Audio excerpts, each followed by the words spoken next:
सनातन का बच्चा बच्चा जाग चुका है। अब लोगों को समझ आ गई है कि हमें अपने धर्म को सुरक्षित कैसे करना है। कहते हैं कंधों से ऊपर छाती नहीं होती, कंधों से ऊपर छाती नहीं होती, हिंदू धर्म से ऊपर कोई जाति नहीं होती। तुम कितने चादर फादर वाले पीछे लग लो, अब हुलुलिया हुलुलिया हुलुलिया गया। ठीक, अरे ये हिंदू राष्ट्र है, हिंदू राष्ट्र था, हिंदू राष्ट्र रहेगा। दोस्तों, ऐसा आप लोगों ने कभी नहीं देखा होगा कि कोई व्यक्ति जो प्रभु यीशु मसीह के ऊपर विश्वास करता है और वो किसी धर्म की निंदा कर रहा हो या फिर किसी धर्म के देवी देवताओं की निंदा कर रहा हो। आपको कभी भी ऐसा देखने को नहीं मिलेगा।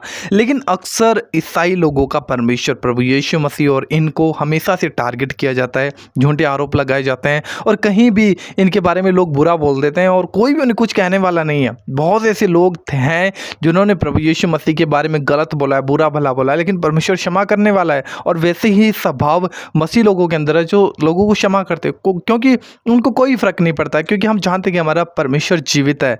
लेकिन दोस्तों, अभी मैं आप लोगों को एक वीडियो दिखाना चाहता हूँ। एक और माँ है जिसका नाम है आस्था माँ। ये किस प्रकार से मतलब हालेलुया का मजाक उड़ा रही है और किस प्रकार से ये कैसे शब्दों का इस्तेमाल कर रही है। आप लोग ज़रूर देखिएगा, इस वीडियो को पूरा देखिएगा और ज़्यादा से ज़्यादा इस वीडियो को शेयर कीजिएगा। और बता दूं, इस वीडियो को बनाने का मकसद मेरा भाई किसी को भी ठेस पहुंचाना नहीं है, पर जो सच है वो लोगों के सामने रखना ज़रूरी है और इसलिए मैंने आप लोगों को ये वीडियो दिखाया। तो इस वीडियो को देखिए, फिर आगे हम बात करते हैं। हाँ बिल्कुल बिल्कुल, ये तो मैं पहले भी मैंने कहा था, मैं अब भी बताती हूँ। कहते हैं कंधों से ऊपर छाती नहीं होती, कंधों से ऊपर छाती नहीं होती, हिंदू धर्म से ऊपर कोई जाति नहीं होती।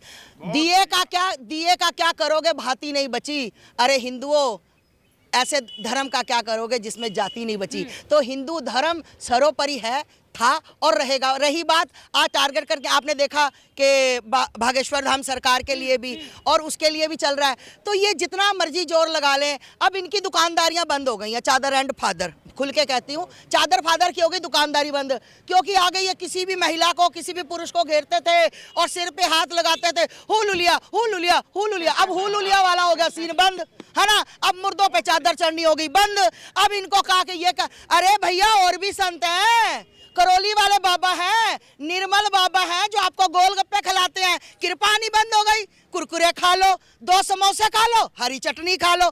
उसके पीछे क्यों नहीं पड़े? उसके पीछे तुम इसलिए नहीं पड़े चाटुकारों दलालो, क्योंकि एक भागेश्वर धाम सरकार, छोटा सा बालक जिस उम्र में तुम्हारे लड़के ना लड़कियों को घुमाते हैं ना, उस उम्र में भागेश्वर धाम ने अपने सनातन धर्म का ध्वज लहरा दिया। तुम्हें शर्म आनी चाहिए। और हम सभी सनातनियों को भागेश्वर धाम सरकार धीरेन्द्र शास्त्री पर गर्व महसूस करते हैं कि आज हमारे सनातन पर इतना योद्धा कोई, और बहुत ज्यादा चाटुकार उनके पीछे लगे। मैं बता दूं, तुम कितने चादर फादर वाले पीछे लग लो, अब हुलुलिया हुलुलिया हुलुलिया गया। ठीक,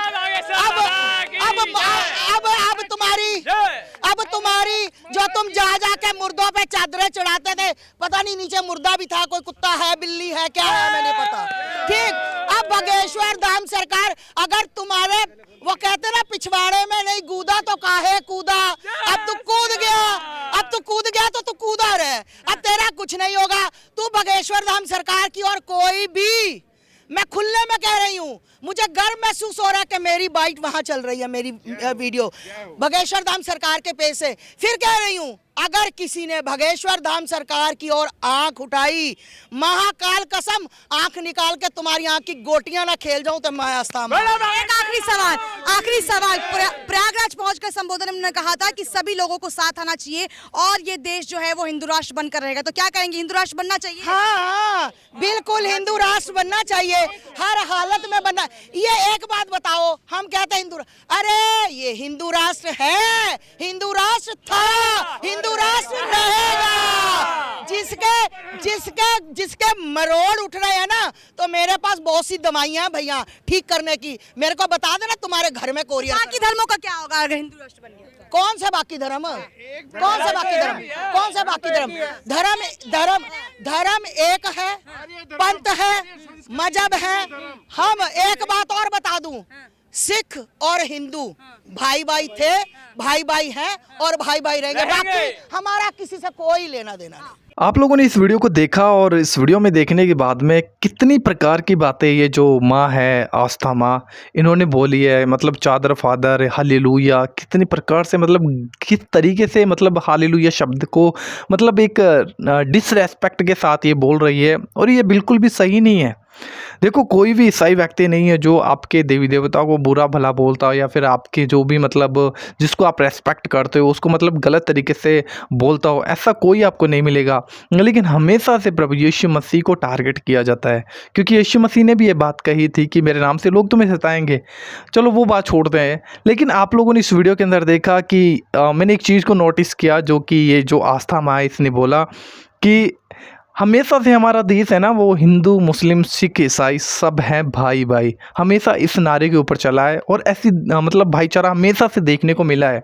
लेकिन किस प्रकार से आज इस भाईचारे को तोड़कर इस माँ ने, मतलब ये जो औरत है, इसने कहा कि जो सिख हैं और वो हिंदू है वही मेरा भाई है, मतलब सिख और हिंदू हम ही हैं, और किसी से हमारा कोई लेना देना नहीं है।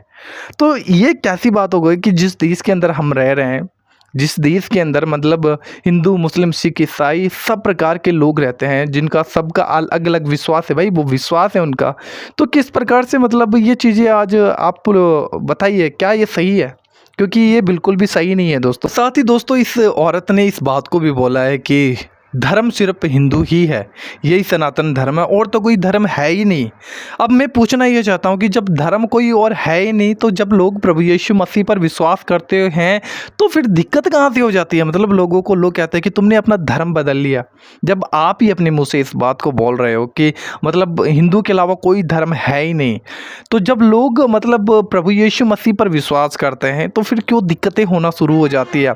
जबकि आपने ये बोल रहे हो कि मतलब कोई हिंदू के अलावा धर्म है ही नहीं, जो धर्म ही नहीं है तो फिर धर्म बदलेगा कैसे? अदरवाइज जो भी बात है हम क्या ही बता सकते हैं, लेकिन मैं आपको बता देना चाहता हूँ कि प्रभु यीशु मसीह ना तो धर्म बनाने के लिए आया, ना वो किसी की जात को देखता है, ना किसी की ऊंचाई को देखता है, ना किसी की नीचाई को देखता है, ना किसी गरीब को देखता है, ना किसी अमीर को देखता है।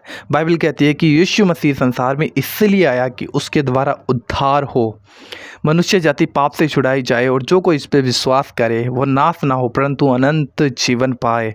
प्रभु यीशु मसीह ने कहा, जो मुझसे पहले आए थे वे सब चोर और डाकू थे, मैं इसलिए आया कि तुम बहुतायत का जीवन पाओ, तुम जीवन पाओ, और बहुतायत का मतलब बहुत जीवन। इस पृथ्वी का जीवन थोड़ा सा है, लेकिन जिस दिन ये जीवन खत्म होगा हम कहाँ जाने वाले हैं? क्योंकि हमारा आत्मा कभी मरता नहीं है, वो सदा युगानुयुग जीवित है। तो अगर हम मरने के बाद में सही जगह पर आज जीवित है, जब हम जीवित हैं तो हमने सही घर को चुन लिया, सही रास्ते को चुन लिया, तभी हम पिता के घर में पहुँच सकते हैं, जहाँ पर हमारा आत्मा सदा के लिए आनंद करेगा। और यही बात प्रभु यीशु मसीह ने कहा था कि मैं मार्ग, सत्य और जीवन हूँ, बिना मेरे तुम पिता के पास नहीं जा सकते। तो वो सच्चाई केवल यीशु मसीह है। अब चाहे लोगों को दिक्कत हो, चाहे परेशानी हो, चाहे वो उसको भला बुरा बोले, चाहे वो कुछ भी बोले, क्योंकि ये बातें प्रभु यीशु मसीह ने पहले कही हुई है कि मेरे नाम के कारण इस संसार में सब जातियों के लोग तुमसे बैर करेंगे, तुम्हें भला बुरा कहेंगे, क्योंकि उससे पहले मुझे लोगों ने सताया, तो क्या तुम्हें नहीं सताएंगे? तो फ़र्क नहीं पड़ता कि लोग क्या बोलते हैं, लेकिन किस प्रकार से ये मतलब परमेश्वर से लड़ने वाली बात हो गई। हालेलुया शब्द जो स्वर्ग के अंदर स्वर्गदूत परमेश्वर की महिमा करती है इस शब्द के द्वारा, उस शब्द को मतलब किस तरीके से बोलना, ये बिल्कुल भी अच्छा नहीं है। बाकी ऐसे लोगों के लिए ज़रूर प्रार्थना कीजिएगा। मेरा विश्वास है कि परमेश्वर ऐसे लोगों के दिलों को ज़रूर छुएगा, ये लोग बचाए जाएंगे, प्रभु यीशु मसीह को जान पाएंगे, और एक समय पे, क्योंकि बाइबल कहती है हर एक घुटना टिकेगा, हर एक जुबान कहेगी यीशु मसीह ही प्रभु है, उसके अलावा कोई परमेश्वर नहीं है। तो परमेश्वर चाहता है कि कोई भी नाश ना हो, हर एक बचाया जाए। सबको परमेश्वर ने मन फिरने का अवसर दिया है। आज लोग अगर अपनी बुराई से मन फिराकर परमेश्वर की ओर लौट जाते हैं तो वो अनंत करुणा करने वाला परमेश्वर है, वो चाहता है कि कोई भी नाश ना हो। और बाइबल कहती है कि परमेश्वर दुष्टों के मरने से भी प्रसन्न नहीं होता, दुखी होता है, क्योंकि चाहे व्यक्ति बुरा हो चाहे भला हो, सारी संतान परमेश्वर ही की है, और परमेश्वर नहीं चाहता कि उसके बनाए हुए बच्चों में से कोई एक भी नाश हो जाए। इसलिए ज़रूर ऐसे लोगों के लिए प्रार्थना करिए दोस्तों, ताकि परमेश्वर है इन लोगों के मनों को बदल सके और सच्चाई को जान सके, क्योंकि सत्य ही आज़ाद कर सकता है और वो सत्य प्रभु यीशु मसीह है। तो आज की इस वीडियो में इतना ही। आशा करता हूँ कि आप लोगों को ये वीडियो ज़रूर अच्छा लगा होगा। इस वीडियो को ज़्यादा से ज़्यादा शेयर कीजिएगा एंड हमारे चैनल पे पहली बार आए हो तो ज़रूर चैनल को सब्सक्राइब करिएगा ऐसी ही और वीडियोज़ देखने के लिए। सो मिलते हैं हम और किसी वीडियो में। प्रभु आप सभी को बहुत आशीष दे, बहुत ब्लेस करे। जय मसीह की। गॉड ब्लेस यू एंड अपनी राय जरूर कमेंट बॉक्स में लिखना ना भूलिएगा। जय मसीह।